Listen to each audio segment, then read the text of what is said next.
Pre launch పేరుతో కోట్లాది రూపాయల డబ్బులు వసూలు చేసిన బిల్డాక్స్ పై చర్యలు లేవా?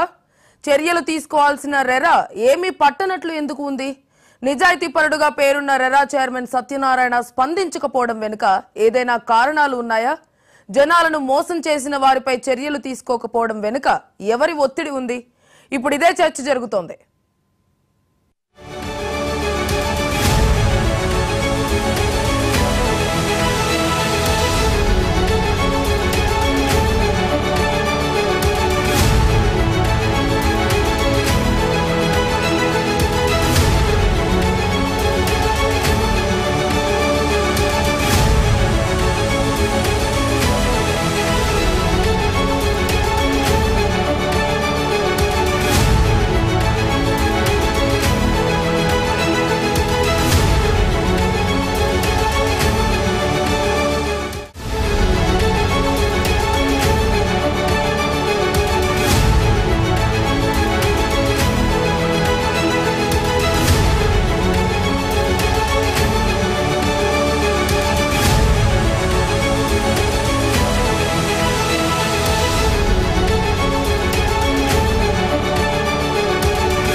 ప్రీ లాంచ్ పేరుతో కోట్లాది రూపాయల డబ్బులు వసూలు చేసిన బిల్డాక్స్ పై చర్యలు లేవా? చర్యలు తీసుకోవాల్సిన రెరా ఏమీ పట్టనట్లు ఎందుకుంది? నిజాయితీ పరుడుగా పేరున్న రెరా చైర్మన్ సత్యనారాయణ స్పందించకపోవడం వెనుక ఏదైనా కారణాలు ఉన్నాయా? జనాలను మోసం చేసిన వారిపై చర్యలు తీసుకోకపోవడం వెనుక ఎవరి ఒత్తిడి ఉంది? ఇప్పుడు ఇదే చర్చ జరుగుతోంది. మరింత సమాచారాన్ని మా crime bureau chief Madhu live లో అందిస్తారు. మధు, చెప్పండి. అయితే కొన్ని రోజులుగా ఈ ప్రీ లాంచ్ వ్యవహారం అనేది సంచలనం సృష్టిస్తోంది. బిల్డాక్స్ కి సంబంధించి, అలాగే సర్వే నెంబర్ 80లో కూడా సంబంధించి కూడా. సో దీనికి సంబంధించి రెరా ఎటువంటి స్పందన కూడా చూపించట్లేదు. దీన్ని ఏ విధంగా అర్థం చేసుకోవచ్చు? పూర్తి డీటెయిల్స్ ఏంటి? ప్రీ లాంచ్ అంటే వీళ్ళు సర్వే నెంబర్ 80 ఏదైతే ఉందో ఆ 80కి సంబంధించి సోషల్ మీడియాలో ప్రచారం బాగానే చేశారు. ఇప్పుడు మేము ప్రీ లాంచ్ కింద మీ దగ్గర నుంచి కూడా డబ్బులు వసూలు చేస్తున్నాము అంటే తక్కువ ధరకే, అక్కడ మార్కెట్ వాల్యూ ఏదైతే ఉందో ఆ మార్కెట్ వాల్యూ కంటే తక్కువ ధరకే మీకు అందిస్తున్నాము. దీన్నే ప్రీ లాంచ్ అనేటటువంటి ఒక పదం ఏదైతే ఉందో ఆ ప్రీ లాంచ్ పేరుతో జనాల మీద చేతులు పెట్టారు బిల్డాక్స్. అసలు ఎవరి బిల్డాక్స్, అసలు ఏంటి వీళ్ళు చేస్తున్నటువంటి వ్యవహారాలు ఏంటి అనేది ఒకసారి గమనిస్తే, ఒకటే బిల్డాక్స్ అనేటటువంటి ఒక కంపెనీని స్టార్ట్ చేసి అందులో డైరెక్టర్లుగా అనేక మంది చేర్చుకున్నారు. చేరినటువంటి ఆ డైరెక్టర్లు అందరూ కూడా వాళ్ళ కింద సిబ్బంది పెట్టుకుని సోషల్ మీడియా ద్వారా ప్రచారాలు చేశారు. తక్కువ ధరకే మీకు, చాలా అంటే చాలా తక్కువ ధరకే మీకు పూర్తి స్థాయిలో 3 BHK కావచ్చు, లేకపోతే 2 BHK కావచ్చు, 4 BHK, మొత్తానికి ఒక హౌస్ని మీ సొంతం చేస్తాము అనేటటువంటి ప్రచారం చేశారు. నమ్మారు, చాలామంది జనాలే నమ్మారు. వెళ్ళి కోట్లాది రూపాయలు అయితే వాళ్ళ చేతుల్లో పెట్టారు. రైట్, అంతవరకు బాగానే ఉంది. కానీ ఆ స్థలం ఎవరిది? బిల్డాక్స్దా? కాదు. పోనీ అక్కడ నిజంగానే ఇల్లు కడుతున్నారా, అపార్ట్మెంట్లు లేపుతున్నారా అంటే అది లేదు. కేవలం గాలిలో మేడలు కట్టి, గాలి మేడలు అంటారు కదా, అటువంటి గాలి మేడలు కట్టి మొత్తానికి ప్రజల దగ్గర నుంచి అయితే డబ్బులు, కోట్లాది రూపాయల డబ్బులు వసూలు చేశారు. అలా వసూలు చేసిన తర్వాత రెరా చాలా కీలకమైనటువంటి డిపార్ట్మెంట్. సో రెరా కూడా ఒకసారిగా దాని మీద ఏం జరుగుతుంది, ఎందుకంటే మహా న్యూస్లో వరుస కథనాలు వచ్చాయి. వరుసగా వచ్చినటువంటి కథనాల నేపథ్యంలోనే వాళ్ళు కూడా రంగంలోకి దిగారు, ఏం జరుగుతుందని ఆరా తీశారు. కానీ మధ్యలో కొంత సైలెంట్ అయ్యింది రెరా. ఎందుకని రెరా సైలెంట్ అయ్యింది అనే దాని మీద పూర్తిగా కూడా మనం కూడా వివరాలు ఆరా తీసినప్పుడు రేరా దగ్గర నుంచి బిల్లాక్స్ కంపెనీకి షోకాజ్ నోటీస్ వెళ్ళింది. వన్స్ నోటీస్ వెళ్ళిన తర్వాత బిల్లాక్స్ దగ్గర ఉన్నటువంటి అడ్వకేట్స్ ఎవరైతే ఉన్నారో వాళ్ళు వచ్చారు, ఇక్కడికి అటెండ్ అయ్యారు. వన్స్ అలా అటెండ్ అయిన తర్వాత వాళ్ళు చెప్పాల్సినటువంటి వర్షన్ ఏదైతే ఉందో ఆ వర్షన్ కూడా చెప్పేశారు. మళ్ళీ ఇంకొకసారి కూడా నోటీసులు ఇచ్చింది రేరా. సెకండ్ టైం నోటీసులు ఇచ్చిన తర్వాత దీనికి సంబంధించి పూర్తిగా మీరు ఏం చెప్పదలుచుకున్నారు, ఎందుకంటే ఏం జరిగింది, ఎలా జరిగింది, ఏ విధంగా ఎవరైతే బాధితులు కంప్లైంట్ వచ్చి ఇచ్చారో కంప్లైంట్ ఇచ్చినటువంటి పర్సన్ ఎవరైతే బాధితుడు ఉన్నాడో అతని కంప్లైంట్ ఆధారంగానే మొత్తానికైతే విచారణ మొదలుపెట్టింది రేరా.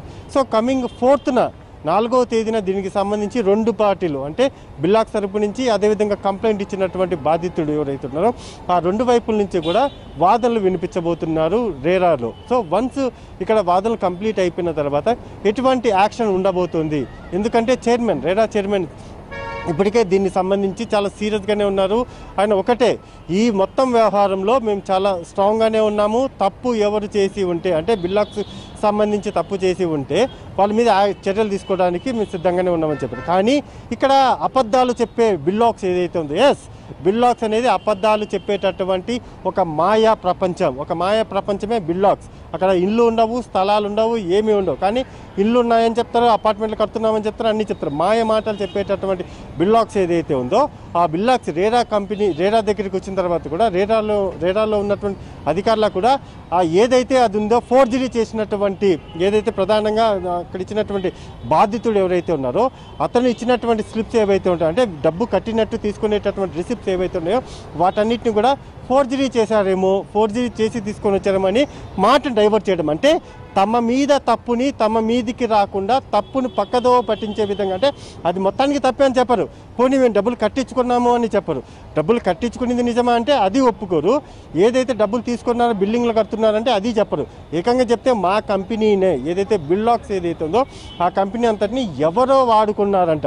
వీళ్ళ కంపెనీ పేరు వీళ్ళ బ్యాంక్ అకౌంట్లలో వాళ్ళకు తెలియకుండా ఎవరో డబ్బులు వేయించుకోవడం ఏంటి, ఇది పెద్ద జోక్. సో ఇటువంటి జోకులనే బిల్లాక్స్ చాలా చెప్పింది. ఎందుకంటే మొదటి నుంచి కూడా బిల్లాక్స్ అనేది జోక్స్ చెప్తూనే జనాల దగ్గర నుంచి అయితే డబ్బులు వసూలు చేస్తారు. ఇప్పుడు జరుగుతున్నటువంటి వ్యవహారం కూడా అదే, రేరా దగ్గరికి వచ్చి వాళ్ళు ఇచ్చినటువంటి రిసిప్ట్లు ఏవైతే ఉన్నాయో ఆ రిసిప్ట్ అంతటిని కూడా ఫోర్జరీ చేశారేమో అనేటటువంటి ఒక మాయ అంటారు కదా, క్రియేట్ చేయడము, అంటే టోటల్గా జరిగిన దాన్ని జరగనట్టు పక్కదో పట్టించడానికి చెప్పేటటువంటి మాటలు ఏవైతే ఉంటాయో దాన్ని ఇక్కడ చెప్పి ఎలాగైనా సరే తప్పించుకోవాలనే ప్రయత్నం అయితే బిల్లాక్స్ చేసింది అనడానికి కొన్ని సాక్ష్యాలు అయితే ఇప్పుడు దొరుకుతున్నాయి. కానీ ఇక్కడ ఉన్నటువంటి చైర్మన్ సత్యనారాయణ ఎవరైతే ఉన్నారో ఈయన ఒకటే చాలా స్పష్టంగా చాలా క్లియర్గా కూడా ఉన్నారు, ఈ మొత్తంలో మేమైతే ఎంక్వైరీ చేయబోతున్నాము. కమింగ్ 4th ఏదైతే ఉందో కమింగ్ 4th దీనికి సంబంధించి అయితే ఎంక్వైరీ ఉంది, రావాలి. ఈ వచ్చినటువంటి వాళ్ళందరూ కూడా పూర్తిగా కూడా తమ వాదన వినిపించాలి, తప్పు తేలితే మాత్రం యాక్షన్ చాలా గట్టిగానే ఉండబోతుంది అని అయితే ఇక్కడ ఉన్నటువంటి రేరా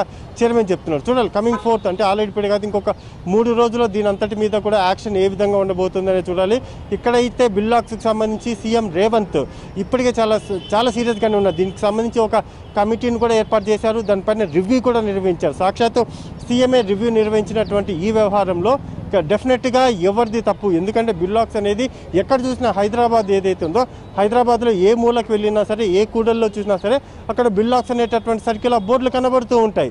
అలా కనబడేటటువంటి ఆ బోర్డ్స్ ఏవైతే ఉంటాయో అవన్నీ కూడా చూసి చాలామంది నిజమే అనుకుంటారు. ప్రీ లాంచ్ ఏదైతే ఉందో ఇక్కడ సోషల్ మీడియా ఓపెన్ చేస్తే బిల్లాక్స్ అని కొడితే కలర్ఫుల్గా కనబడుతుంది. అదంతా కూడా ఎంత కలర్ఫుల్గా అంటే వాళ్ళు పెట్టినటువంటి పేజీ మేకర్ ఏదైతే ఉందో చూస్తేనే చాలు నిజంగా ఇది నిజాయితీనేమో. అక్కడ సూట్లు వేసుకొని కొంతమంది టైలు కట్టుకొని చాలా అఫీషియల్గా నిలబడి ఉంటారు, కానీ పచ్చి మోసంగానే అదంతా కూడా జరిగింది. అందులో భాగంగానే బిల్లాక్స్ చేసినటువంటి ఆ మోసాల పైన రేరా అయితే యాక్షన్ తీసుకున్నట్టుగా సమాచారం అందుతుంది. 4వ తేదీన నోటీసులు ఇచ్చారు కాబట్టి 4th అటెండ్ అవ్వాలి. అదేవిధంగా బాధితులు కూడా అటెండ్ అవ్వబోతున్నారు. 4వ తేదీన విచారణ జరిగిన తర్వాత ఈ దానిపైన ఎవరిపైన అంటే బిల్లాక్స్ చేసినటువంటి వాటిని ఇప్పటికే అయితే మధు మొత్తాన్ని చూసినట్లయితే ఒకవైపు ఈ బిల్డాక్స్ మోసాలకి తెరదించింది, ఆ మోసాలకు సంబంధించి వరుస కథనాలు కూడా మనము టెలికాస్ట్ చేస్తూనే ఉన్నాము. మీరు అన్నట్లు నోటీసులు కూడా వెళ్ళాయి అంటున్నారు, రెరా నుంచి షోకాజ్ నోటీసులు, లాయర్లు అటెండ్ అవుతున్నాయి అన్నారు. ఈ ప్రాసెస్ అంతా జరుగుతుంది ఓకే. అయితే ఒక సొంత ఇల్లు అనేది మధ్యతరగతి కుటుంబం యొక్క జీవిత కళ అని చెప్పొచ్చు. మరి వాళ్ళ పరిస్థితి ఏంటి, బాధితుల పరిస్థితి ఏంటి? డబ్బులు కట్టేసి ఉంటారు, ఎంతో కష్టపడి సంపాదించి డబ్బులు కూడా పోగు చేసుకుని వీళ్ళకి కట్టేసి ఉంటారు. వాళ్ళ పరిస్థితి ఏంటి, బాధితుల పరిస్థితి ఏంటి ఇప్పుడు? ఇక్కడ ఎవరైతే బిల్లాక్స్లో డబ్బులు కట్టినటువంటి తమ ఇంటి కోసము డబ్బులు కట్టినటువంటి పర్సన్స్ ఉంటారో ఆ బాధితులందరూ కూడా మా దగ్గరికి రండి అంటే రేరా దగ్గరికి వచ్చేస్తే రేరా వాళ్ళ దగ్గర నుంచి కంప్లైంట్ కాపీ తీసుకోవడానికి సిద్ధంగానే ఉన్నారు. ఒక్కొక్కరుగా ఇప్పుడు ఒక పర్సన్ వచ్చారు, కంప్లైంట్ ఇచ్చారు. సో ఆ కంప్లైంట్ ఆధారంగానే ఇప్పుడు బిల్లాక్స్ కంపెనీకి వచ్చేసి నోటీసులు జారీ చేశారు. సోకాజ్ నోటీసులు జారీ చేసే వరకు వెళ్ళిందంటే వీళ్ళు ఇంత స్ట్రాంగ్గానే ముందుకెళ్తున్నారు అనేది అర్థమైపోతుంది. వీళ్ళు కూడా ఒకటే చెప్తున్నారు, రేరాకు సంబంధించినటువంటి అథారిటీ ఎవరైతే ఉన్నారో వాళ్ళు ఒకటే చెప్తున్నారు, ఎవరైతే మీరు డబ్బులు కట్టి మీరు మోసపోయారో వాళ్ళందరూ కూడా మా దగ్గరికి రండి. మీరు వచ్చి మీరు కట్టినటువంటి డబ్బులకు సంబంధించినటువంటి రిసిప్ట్లు ఏవైతే ఉన్నాయో వాటన్నిటిని కూడా తీసుకొని మా దగ్గరికి రండి. మేము ఇక్కడ మీకు న్యాయం చేయడానికి సిద్ధంగానే ఉన్నాము అని అయితే ఇక్కడ ఉన్నటువంటి అథారిటీ పర్సన్స్ ఎవరైతే ఉన్నారో రేరాకు సంబంధించినటువంటి అథారిటీ పర్సన్స్ అందరూ కూడా చెప్తున్నారు. కాసేపటి క్రితమే వీళ్ళకి దీనికి సంబంధించినటువంటి వాటన్నిటి మీద కూడా ఎప్పుడెప్పుడు ఎటువంటి యాక్షన్ తీసుకోవాలో, ఎటువంటి చర్యలు తీసుకోవాలి అనే దాని మీద పూర్తి స్థాయిలో కూడా రేరాకు సంబంధించినటువంటి వాళ్ళు ఎవరైతే ఉన్నారో ఆ పీపుల్ అందరూ కూడా ఇక్కడ ఉన్నటువంటి అధికారులందరూ కూడా యాక్షన్ సిద్ధం చేసుకున్నారు. డెఫినెట్గా 4వ తేదీన జరగబోతున్నటువంటి వాదనలు ఏవైతే ఉన్నాయో ఆ వాదనలలో రెండు వైపుల నుంచి కూడా అంటే బాధితులు అదేవిధంగా బిల్లాక్స్ రెండు వైపుల నుంచి కూడా రాబోతున్నారు. వచ్చిన తర్వాత వాళ్ళ వర్షన్ వినిపిస్తారు. డెఫినెట్గా ఇందులో కొంత ఉంది బిల్లాక్స్కి సంబంధించి వాళ్ళు జరిపినటువంటి తతంగం ఏదైతే ఉందో, ఒక మాయ ప్రపంచం ఏదైతే ఉందో, లేని ప్రపంచాన్ని క్రియేట్ చేసి ఆ ప్రపంచం మీద డబ్బులు వసూలు చేసినటువంటి బిల్లాక్స్ పైన యాక్షన్ తీసుకునేలాగైతే డెఫినెట్గా రేరా స్టెప్స్ పడుతున్నాయని అయితే కనిపిస్తుంది. Right Madhu, thank you.